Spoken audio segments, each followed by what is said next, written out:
What is up guys, welcome back to another video. Today we're going to be doing here the test hands for Magical Musketeers, this time going second. So last time we went first and we did try to do some test hands, and I figured out that there is obviously not going to really be any test hands, to be honest, when you think of it in the technical sense, because of the fact that you're not necessarily doing anything. You're just opening up with these opening hands and you're really just putting the one card down and passing your turn. There's really not much else to it, so think of it more like an explanation video as to how this deck actually works. And that's how we're going to be playing out with the test hands going second.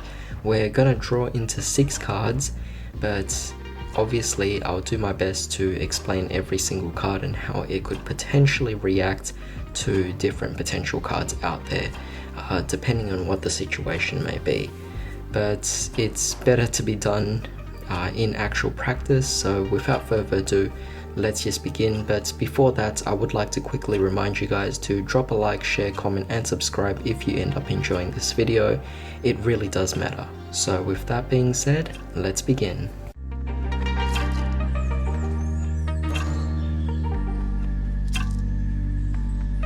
Alright, so we open up with these particular 6 cards. I do see Ash here, so that is definitely fantastic, I guess, in a sense that you could potentially disrupt your opponent. We also have here an impermanence, so that's also potentially some sort of way to disrupt the opponent as well, which is fantastic, but for all we know, it could just still be in the hand. So what do we do in this particular situation? Well, we're going to normal summon out our Starfire, and we're just going to leave it there like so. But let's say your opponent actually did have something. Potentially you could activate the impermanence, but you're most likely just going to be setting down this particular card here and leaving it as is. So that's pretty much all you can really do. And you do have here a Called by the Grave as well, so you could activate that or set that there and leave things as be. So it would more so be like going first in this situation, only you get to disrupt the opponent a bit, and you have an impermanence. As I said, this is not a crackdown, it's meant to be impermanence, but you can definitely respond to different things. For example, Starfire will trigger off to a Called by the Grave, and you could potentially just bring out whatever you need. In this case, you could actually just go for Kid Brave to try and, replenish your hand in some sort of way.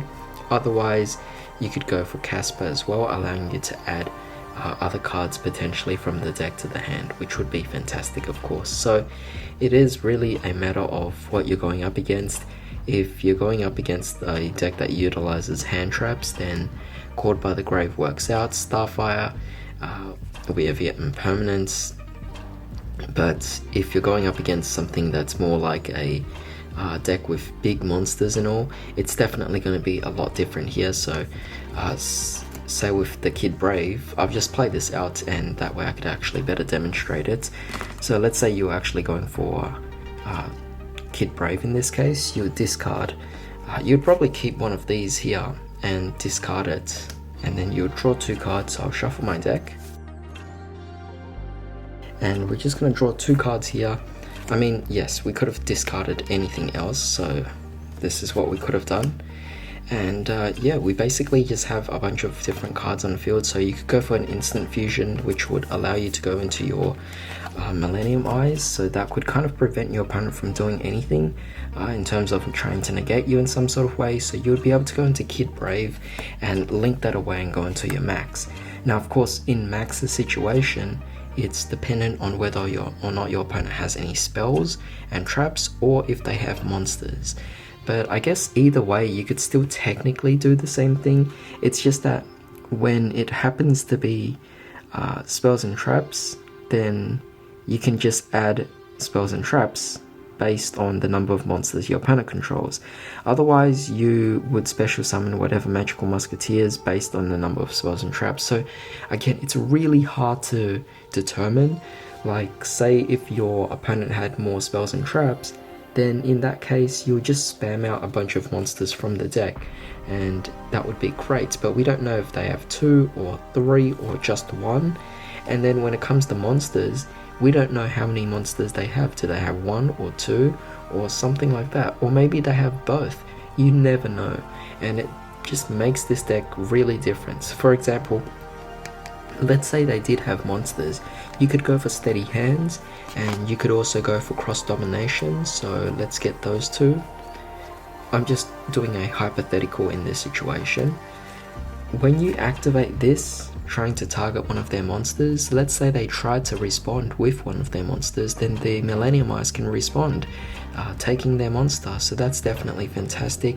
You link this away, allowing yourself to potentially go into your Anima as well, taking another monster of course, but it, like I said, it depends. You would have to get rid of Max as well, and do a bunch of other different things, but you know, you get what I mean. Like, this deck definitely has quite a few different ways of interacting and performing based on what your opponent actually has.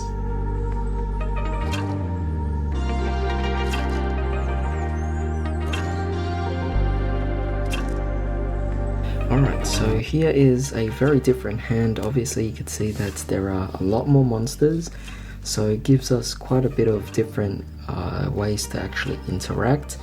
But I do kind of like what we have here. I mean, we do have Kid Brave, so what I'll do is I'll go for Kid Brave, and when you're going up against an opponent, I'm pretty sure you could go for a Desperado, destroying one of their cards. They most likely have a monster on the board, right? So in that case you could activate Desperado, pop one of their monsters, Kid Brave's effect activates, allowing you to get rid of one of these cards here. What do you actually want to get rid of in this case? Well, let's go with maybe Casper in this particular circumstance. We draw 2 cards out of that, and we're just gonna, well, we discard Casper afterwards. I mean, you could keep Casper, but I'm gonna discard Casper anyway. Basically what we're going to do here is we're going to go for an instant fusion as well, and of course that allows us to go for Millennium Eyes. So now we kind of potentially have a negate, although they could have easily negated Kid Brave as well in this situation. But let's say you had nothing else to really, I guess, go for. You could technically go for Kid Brave, link that away, go for your Max again, and this would be very interesting to see what you could potentially do to add. And if your opponent responds, then you can take their monsters with Millennium Eyes and then follow up with these 2 monsters, allowing you to then take, well, go into something else that's more appropriate, like Phoenix or Cerberus. Whatever you actually feel is appropriate for your situation. But the interesting thing is this, before that you could also activate Cross Domination if you wanted to. Well, you could even do that before Max is left the field, so it does give you quite a few interesting options there. But again, you could discard, pop another card, so you are getting rid of cards on your opponent's field, or at least weakening them and attacking over them. And although it doesn't seem as overwhelming as significant, believe me, it actually is, because you're slowly popping away small bits and pieces of their actual cards on the board. And you know, individually it doesn't seem like much, but accumulatively you are actually depleting their resources, and they are definitely not going to be pleased by that. All the while you're still actually left with plenty of resources, so it's not like you're left with nothing else. You could still definitely continue on, and that's one of the best things about this deck, is that it does quite a good job at actually conserving its resources, all the while managing to pick off bits and pieces of your opponent's board. So it is definitely a very different deck compared to a lot of other decks out there, where they go all out. They just flush everything out their hand, and they pretty much just try to get rid of your opponent's board, but they have really little recovery, and that's tend to be the kind of thing that you see in a lot of combo decks out there. So for that fact, seeing this is kind of like a fresh thing to actually see. I mean, it's a fresh mechanic. So with that being said, Magical Musketeers, to actually be able to understand it, really does take real practice to utilize this deck. So it might kind of explain why this deck kind of fell off the meta for a while, because a lot of people probably wouldn't have had as much opportunity as they had wished to practice this. You know, I mean, doing it in test hands like I am right now, is not necessarily gonna get you to learn the deck, I guess, because right now I'm just explaining the deck, but to actually put it into practice against games against actual players out there, it definitely does change things up. It's more important to do that with this particular deck as opposed to a lot of other decks where you could spend time learning the combos by actually doing test hands on your own. But in this case, you don't really have combos. You're just working off the deck based on what your opponent has and interacting with those.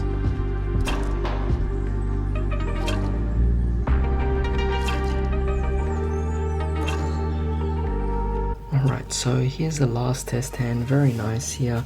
Firstly, we get a disruption against the opponent, which is definitely fantastic. We could then normal summon out our Starfire. I like this card, it definitely starts you off really well here, but you do have different options available. You could just set this, of course, because you can't necessarily do anything. But either way, I mean, what's nice is you still have Dancing Needles, and you also have Steady Hands out on the board, definitely fantastic.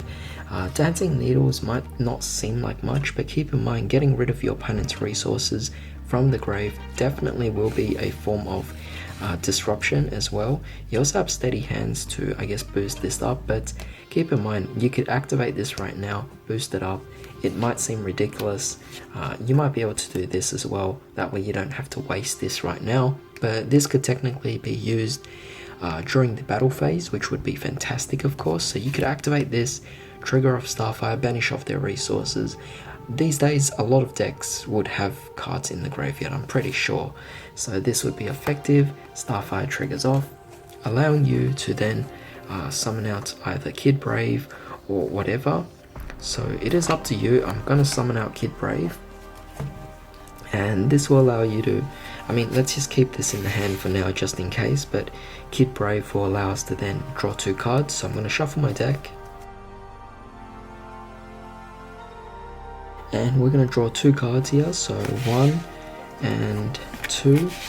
And we're going to discard 1 card here. I figure we may as well discard the Starfire, but at the same time, I'm thinking discard this, that wouldn't be too bad.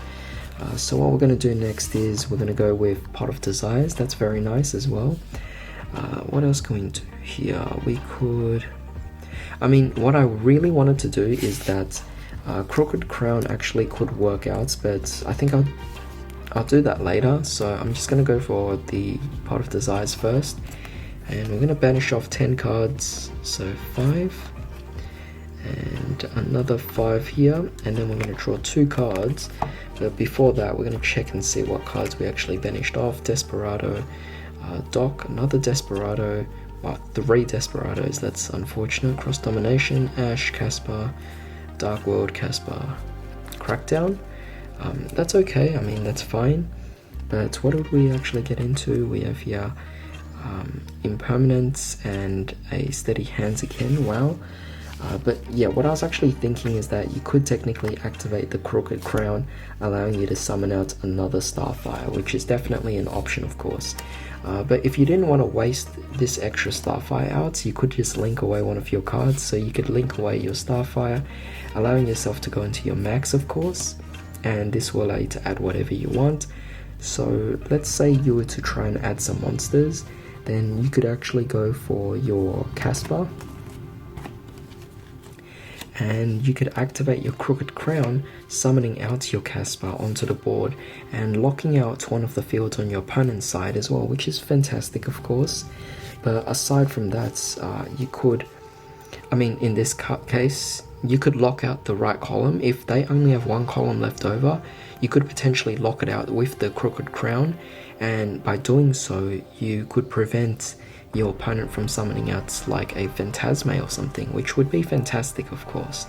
But aside from that, you have now a plethora of cards to actually go with here, potentially triggering off Caspar as well to maybe add yourself a Desperado or Cross Domination or Last Stand, whatever you actually need.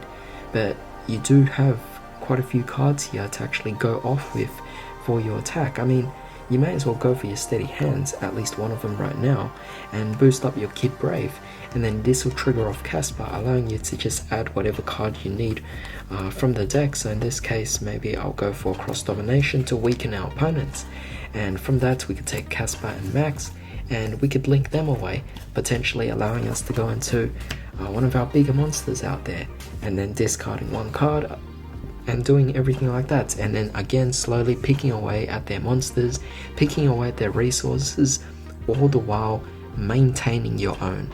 I definitely do love the fact that this deck, no matter how you play things out, you're able to just manage your resources so well. It does a really efficient job. So this deck, not only is it, consistent in being able to get the same boards to pretty much just pick off bits and pieces of your opponent's resources, but to be able to constantly maintain your board as well. This is definitely an efficient deck. It's amazing, and it is definitely very unique as well, and I think it's definitely overshadowed by a lot of other decks out there. However, with that being said, I am still, I have to admit that I'm pretty new to this deck still, it took me a while to actually gather all the cards to really build it, so I haven't been playing them for long, and it would be interesting to hear your thoughts as to what I could do to also improve upon this deck as well. But it does look like it works pretty well here with what it does. So definitely share your thoughts as well. I'm sure there are other players out there who would also like to hear what you actually have to say about them. But I do thank you guys for joining me today. I hope you all have a fantastic day. I'll see you all next time.